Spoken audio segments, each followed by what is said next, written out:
I'm going to be reading just to give a little bit of context for Son of Byford. The name of the book is kind of a jokey reference to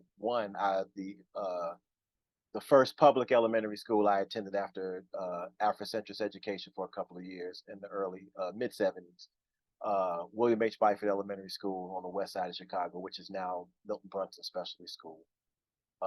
And it's also a reference to the song on Run DMC's third album, uh, Raising Hell, an a cappella beatbox song called Son of Byford.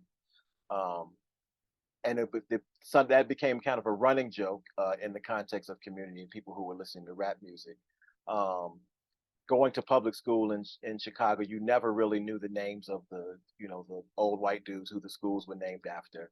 I actually at one point looked up like when I started to be able to on the internet about William H. Byford and his history. There's all this long history of him and Women's Health and Rush Presbyterian Hospital and a bunch of stuff in Chicago. So there was some of the stuff the poems talk about some of that groundation in that and some of the relationships I had to that having family who worked in community health, the women who informed I did, but it's also basically diaspora inside of diaspora inside of diaspora.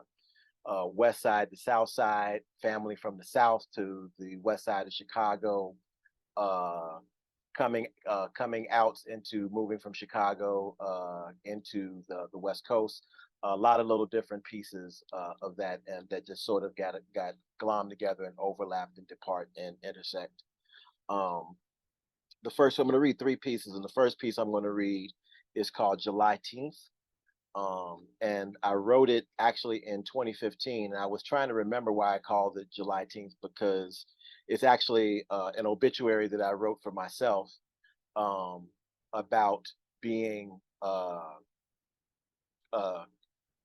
being expected to be killed by the police department in a major city somewhere, if not in a small town while I was traveling somewhere reading or performing, and having had that a context for that and for other people since as long as I've been known that the police were afraid of me, which has been about 9 years old. Uh, and it's called. And I was reminded I couldn't remember which black person, had been killed by the police that inspired to write it, but it turned out a friend of mine who worked for the Anti-Police Terror Project in Oakland reminded me when they wrote a poem that it was actually inspired by Sandra Bland's killing, which was on July 13th of 2015, which is the day after my 45th birthday on July 12th, 2015. July 10th. He had these 25 years long dreadlocks and couldn't be bothered to go to the salon. He didn't trim his beard. He was a fag. He called himself a fag. He was fat.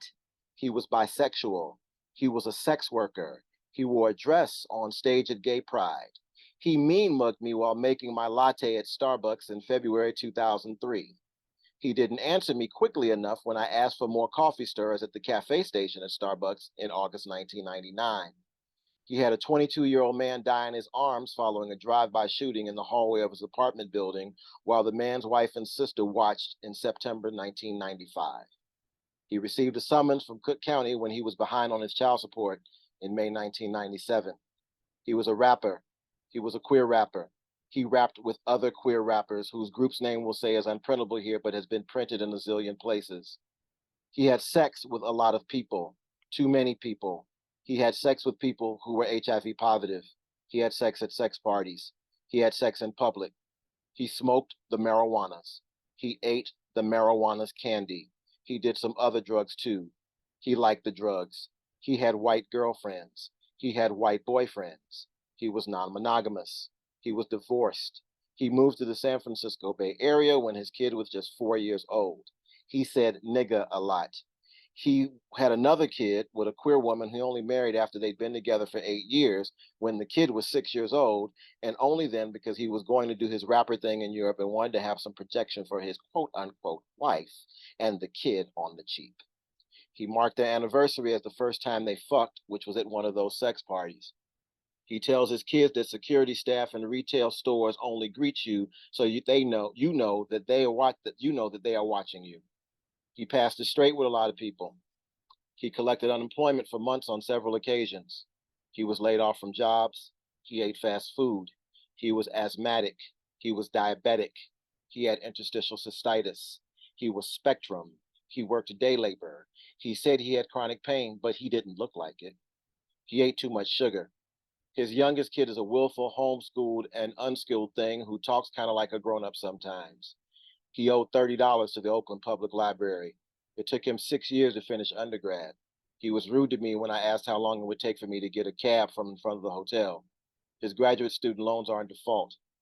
He didn't see a dentist regularly despite having insurance. He had unpaid parking tickets. He probably done a lot of other things. They would have caught him for something eventually. He had it coming. The cops have to deal with this all the time. He should have known better. He deserved to die.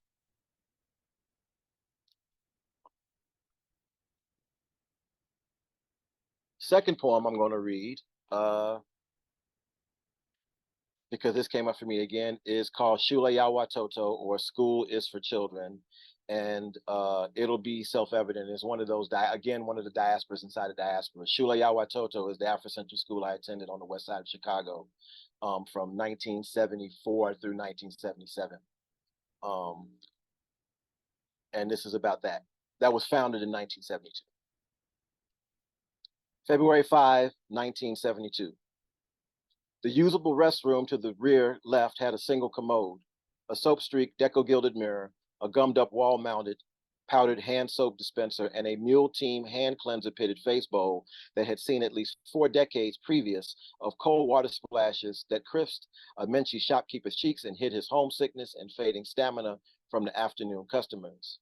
Today, I imagine that there was also the soft, bleachy dogwood reminiscent aroma of a young apprentice's daily rub-outs, a morphine rise here and there, secrets of little death shared between little women, a kid with pocket change counted and recounted for caramel candies, now and laters, cherry mashes, or roller skate keys, plus innumerable lavender-scented hoe baths. The checkerboard tile floor is the only consistent motif of a recurring dream that I began having at age 4. The dream does not abate until just before my 12th birthday. It always begins with my attentions focused on a corner's ragged molding near the floor. A string of thick, inky, charcoal-colored smoke slowly begins to curl up and outward from behind the toilet. I turn to leave and rattle the knob, but someone has locked me in, or someone or something is blocking the door from the other side. The smoke, which has no smell or taste, continues to billow, climbing upward, and reaches me chest high before I begin to silently panic and think to scream for help, but I always woke up right before that moment in a light sweat and wondering if this was the beginning of the triumph of Black nationhood that my classmates and I pledged our lives to every morning.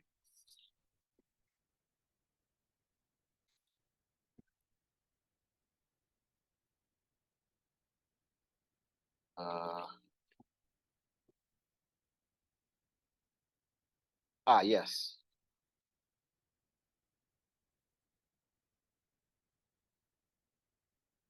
Last poem I'm going to read for you is called Magic Johnson.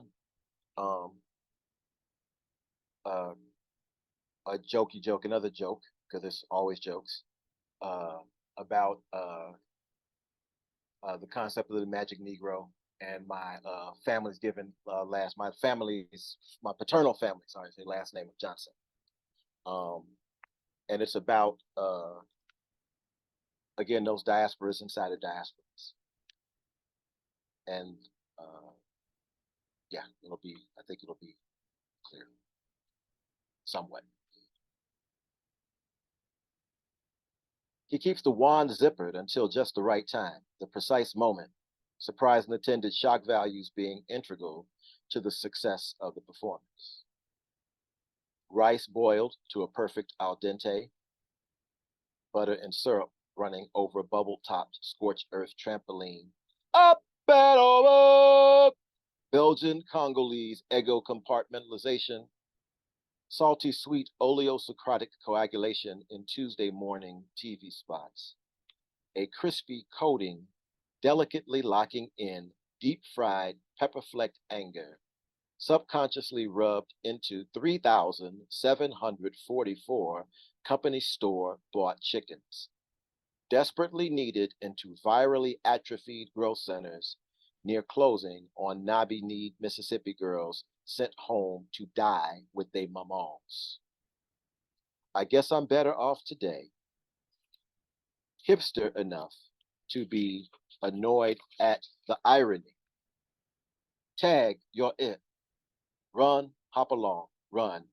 Azy May, she is turning shades of pale, weaving across Central Park Boulevard traffic to scoop red rag bologna loaf from a gutter corner stop that was constructed especially for her brothers to stand on.